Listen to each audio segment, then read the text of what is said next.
Hello everybody, this is Catholic Dad, episode number 417 is Ambition is Sin. And so I gave a video 2 videos ago, how to find a wife. Essentially it was a tutorial on how to be a masculine man to attract women. And you know, it talked about the 3 principal traits of masculinity. One's power, one's ambition, and one's sacrifice. And I said that men, you first have to master your power and your ambition. That will attract the lady, and that's why the ladies like the bad boys. And then once you get her, then you have to sacrifice for her, and that's how you truly become a good man. And somebody commented that that's really bad advice, that ambition is actually a vice, and it's not good. And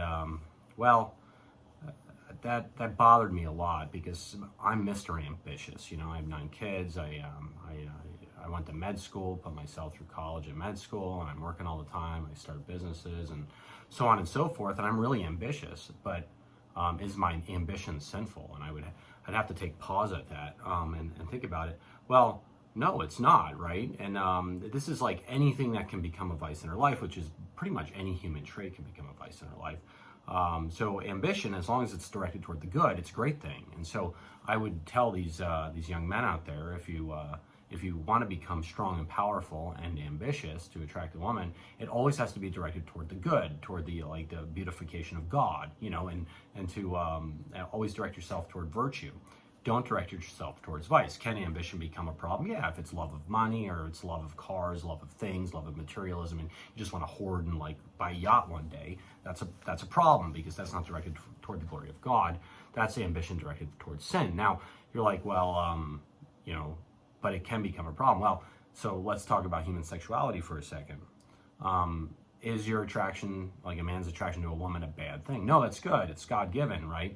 But if you use it improperly, it becomes a vice, right? And so, yeah, you don't want to fornicate. You don't want to, disrespect a woman. You don't want to ogle her. You don't want to covet. You don't want to, all the sins of the flesh. But if you direct your sexual energies towards your wife, yeah, and then you create family and life, and that's a beautiful thing. And so, yeah, when he said that ambition's a vice, it could be a vice, absolutely, but I would never give advice like that. Everything you do in your life, all your actions, all your motivations, always have to be towards the good, the true, and the beautiful, towards the Lord, and with the realization that we're living in this world and we have to make something of ourselves. It's kind of like the parable of the talents. You know, that guy out there that was afraid to use his talents. You know, you had 3 guys. Okay, I have to think about it. I think it was 5, 2, and 1 talents. One guy went out, took 5 talents, and he took the talents from his master, and he turned into 10 talents. And the guy was like, "Good job," And then the next one was 2 talents, and he turned into 4 talents. And the next guy was 1 talent, and he buried it because he was afraid. He was afraid to do anything with his talents. Well, same thing with you as a good Catholic. Your ambition, literally. You're supposed to go do stuff with the great gifts you have. You have a strong mind, strong arms, a strong body, and you're supposed to take that and make this world a better place, be a beacon of light for the future. So power and ambition, yeah, wonderful things if you're directed towards the good, right? And so bad things if you're directed toward the bad. There's a lot of ambitious people in this world, like Stalin was probably pretty bad, or say Pol Pot was pretty bad, or even probably Biden. I would probably put the same camp there. So ambition, yeah, it's a principal trait of masculinity, and it could be used for the bad, but it could also be used to make the world a much better place. I mean, think about one of the greatest, most ambitious people of all time, Constantine.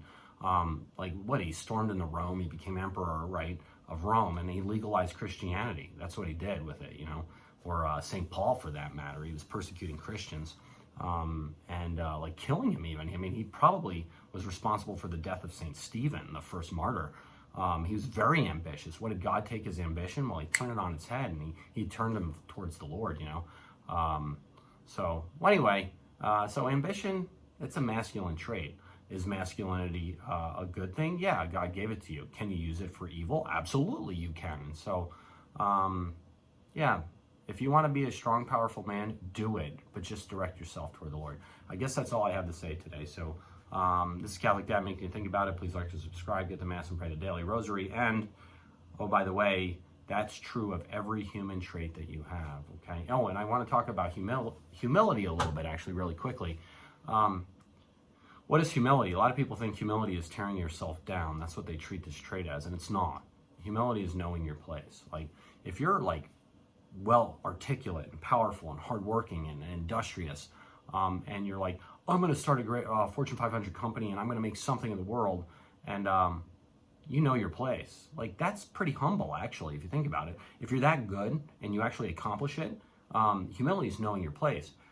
Whereas if you're not particularly good at stuff and you say, oh, I'm gonna excel, I'm gonna do all this stuff, and you just destroy your family in the process, it doesn't work. That's actually pride. That's actually pride.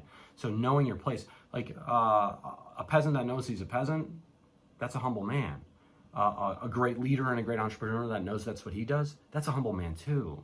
It's when you don't know your place, that's a sin of pride. Like, if you're that great, powerful leader, but you tear yourself down because of scrupulosity, then that's a prideful man. The scrupulosity is a sin as well. So tearing yourself down, that's bad. Building yourself up more than you are, that's bad. But knowing who you are and going and getting it with ambition and power, that's a good thing, as long as it's directed toward the good. Anyway, take care, get the Mass, pray the daily rosary. God bless you all. Take care. Oh, see, I keep doing that. One more thing, by the way. This world does not have too many ambitious young boys and young men. It has too few. The problem is not ambition in men today, okay? The problem is the lack of ambition. So if you say ambition's a vice, that's actually not true. It's the lack of ambition that is the vice. That's called sloth. So, yeah, that's absolutely true. If you had to guess what you need more of in this world, ambition or lack of ambition, it would be ambition. Go for it. Okay, well, take care. Be better.